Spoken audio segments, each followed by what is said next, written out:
जय श्री राधे। नमस्कार, मैं आचार्य सिद्धिकांत जी आप लोगों के मध्य में पुनः जीवन से जुड़ी ज्योतिष से संबंधित एक नया विषय लेकर के आया हूँ, जिसका टॉपिक है कि हमारे जीवन में धन की प्राप्ति किसके द्वारा और कैसे होगा। आखिर हमारे जीवन में लाभ होगा कि नहीं होगा, होगा तो किसके द्वारा होगा। क्या वह लाभ घर से हमको प्राप्त होगा, या माता के द्वारा प्राप्त होगा, या पत्नी के द्वारा प्राप्त होगा, या हमारे खुद के कर्म करने से हमको प्राप्त होगा, या धर्म के द्वारा प्राप्त होगा। इस चीज को आज हम लोग जानेंगे और लास्ट तक वीडियो को देखें। कुछ नहीं करना है, कोई गुनाह नहीं, कोई गणित नहीं, केवल आप अपने सामने खुद की कुंडली रख लीजिए, जन्म चक्र को, और उसमें देख करके समझेंगे। अगर आपके पास कुंडली नहीं है खुद की, किसी जानने वाले की, या हम जिस कुंडली में बता रहे हैं उसको आप देखें और नोट करें। आइए तो उदाहरण जो है कुंडली के माध्यम से जानते हैं, समझते हैं। बहुत ही साधारण और सरल है। आप खुद के कुंडली में भी देख सकते हैं, और अगर आपके पास किसी अन्य व्यक्ति की भी कुंडली आती है, कोई अगर प्रश्न करता है, तो आप आसानी से उसको बता सकते हैं कि आपको इसके द्वारा लाभ होगा, आपके जीवन में ये व्यक्ति विशेष लाभदायक है। तो आइए समझते हैं। पहला सिद्धांत क्या कह रहा है? नंबर 1, 2-4 यानी 2-4 भाव के स्वामी परस्पर भाव में हो तो घरेलू राजयोग होता है। जैसे कि 2, पहले भी हमने आपको समझा चुके हैं कि ये जो घर होता है ये पहला घर लग्न होता है। चाहे इसमें कोई सा भी अंक हो, वो मायने नहीं रखता, पहला घर यही होगा, लग्न यही कहलाएगा। तो यहाँ से हम दूसरा घर गिनेंगे, 1, 2, दूसरा घर ये हुआ। और क्या कहते हैं? चौथा घर। तो 1, 2, 3, 4। तो 2 भाव और 4 भाव के स्वामी अगर परस्पर भाव में हो तो घरेलू राजयोग होता है। तो 2 भाव का स्वामी कौन हुआ, इसको हम जानते हैं। 2 भाव में कौन सा अंक लिखा है? 4 अंक। तो 4 अंक हम यहाँ ढूंढेंगे। 4 राशि है ये, और ये स्वामी है। 4 का स्वामी कौन हुआ? चंद्रमा। तो दूसरे भाव का स्वामी यानी 4 अंक का स्वामी चंद्रमा यहाँ चौथे भाव में बैठा हो, और 4 भाव का स्वामी दूसरे भाव में हो। तो 4 भाव में कौन सा अंक लिखा है? 6 अंक। तो हम देखेंगे 6 अंक कौन सा है इसका स्वामी। तो राशि 6, 3 और 6 का स्वामी बुध होता है। तो बुध जो है दूसरे भाव में बैठा हो। अगर किसी के कुंडली में दूसरे भाव का स्वामी चौथे भाव में और चौथे भाव का स्वामी दूसरे भाव में है तो घरेलू राजयोग होता है, यानी उस व्यक्ति का घर धन धान्य से परिपूर्ण होता है। दूसरा सिद्धांत कहते हैं कि 2-7 भाव के स्वामी परस्पर भाव में हो तो जया संबंधित राजयोग बनता है। कौन कौन से? 2 और 7। तो दूसरे घर में 1, 2, दूसरे घर का स्वामी कौन हुआ? चंद्रमा। और 7वें घर का स्वामी, तो दूसरे घर का स्वामी 4 अंक लिखा है, तो 4 का स्वामी चंद्रमा। चंद्रमा यहाँ हो। और 7वें घर में कौन सा अंक है? 9 नंबर अंक लिखा है, तो 9 का हम ढूंढेंगे यहाँ पे। तो 9 और 12 का स्वामी हुआ गुरु। तो यहाँ का स्वामी गुरु यहाँ बैठा हो। अगर गुरु यहाँ बैठा हो और चंद्रमा यहाँ बैठा हो तो जया संबंधित राजयोग ऐसी स्थिति में बनता है, यानी पत्नी धन कमाने वाली होती है। ठीक है। आगे तीसरा सिद्धांत ये कह रहा है कि 2-10 भाव के स्वामी परस्पर भाव में हो तो कर्म संबंधित राजयोग बनता है। 2 और 10, तो दूसरा भाव ये हुआ, और 10वां भाव तो हम यहाँ 1 से गिनेंगे। 1, 2, 3, 4, 5, 6, 7, 8, 9, 10।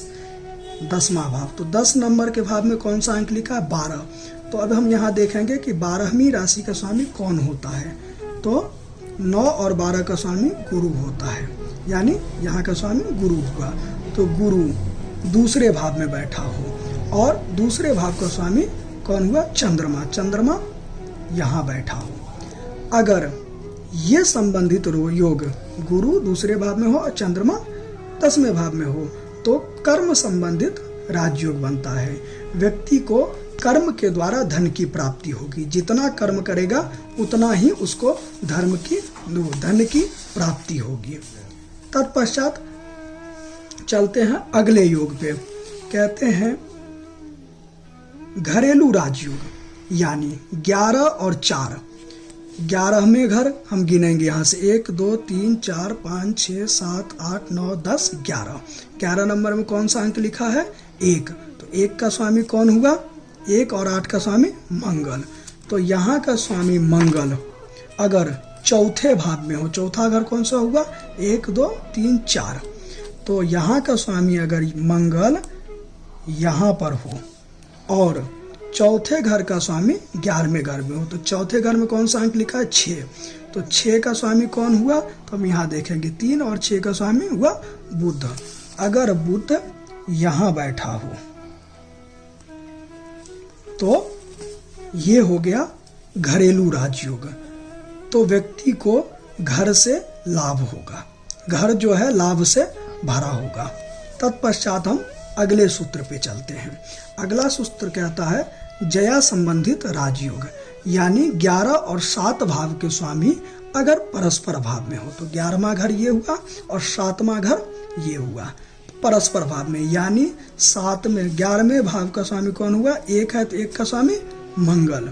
मंगल यहाँ बैठा हो और 7वें भाव का स्वामी, 7वें घर में कौन सा अंक लिखा है? 9। तो 9 का स्वामी कौन हुआ? 9 12 का गुरु। तो यहाँ का स्वामी अगर यहाँ बैठा हो तो व्यक्ति को जया संबंधित राजयोग होता है, यानी इस व्यक्ति को विवाह के बाद, यानी पत्नी के आने के बाद इस व्यक्ति को विशेष लाभ प्राप्त होगा। तत्पश्चात 6 नंबर सूत्र पर हम ध्यान देंगे। धर्म संबंधित राजयोग। धर्म संबंधित राजयोग कैसे बनता है?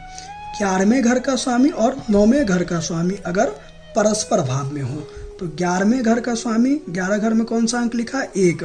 तो यहाँ का स्वामी कौन हुआ? 1 8 का स्वामी मंगल। मंगल अगर यहाँ बैठा हो और 9वें घर में कौन सा अंक लिखा है? 11।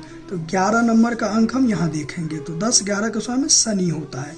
अगर यहाँ पर शनि बैठा हो तो धर्म संबंधित राजयोग इस कुंडली में बन रहा है, यानी इस व्यक्ति को धर्म के द्वारा लाभ होगा, यानी ये व्यक्ति धर्म संबंधित कार्य करेगा और धर्म से ही इसको विशेष लाभ की प्राप्ति होगी, जैसे कि कथा हो गया या पूजन आदि संबंधित धर्म संबंधित कोई भी कार्य करेगा, उससे उसको विशेष लाभ की प्राप्ति होगी। सूत्र नंबर 7 पे हम ध्यान देंगे। कर्म संबंधित राजयोग। कर्म संबंधित राजयोग कैसे बनता है कुंडली में? 11वें घर का स्वामी और 10वें घर का स्वामी अगर परस्पर भाव में हो, तो 11वां घर कौन सा? ये। यहाँ कौन सा अंक लिखा है? 1। 1 का स्वामी कौन हुआ? मंगल। 1 और 8 का मंगल। तो यहाँ का स्वामी मंगल अगर यहाँ बैठा हो और यहाँ कौन सा अंक लिखा है 10वें घर में? 12 नंबर। तो 12 का स्वामी कौन हुआ? 9 12 का गुरु।